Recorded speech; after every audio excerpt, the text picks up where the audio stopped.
Hi everyone, welcome back to another episode of Tech Basics. In this video, we will be learning how to verify your Nextdoor account. To verify your Nextdoor account, open up a web browser. Type in nextdoor.com in the URL box. Sign into your nextdoor.com account after entering your credentials. Once you're in the main homepage of Nextdoor, if you haven't verified your account, you will be able to see this kind of a text where it says, "Finish joining your neighborhood, verify your area."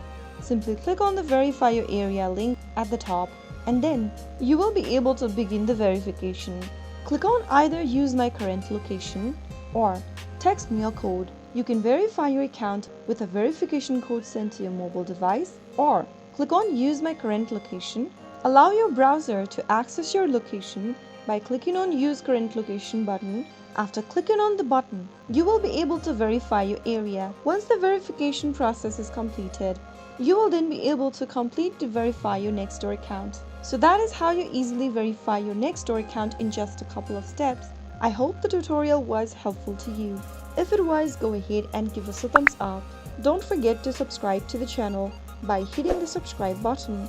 Press the bell icon so that you'll never miss another upcoming upload from us. I will see you again in the next video. Thanks for watching.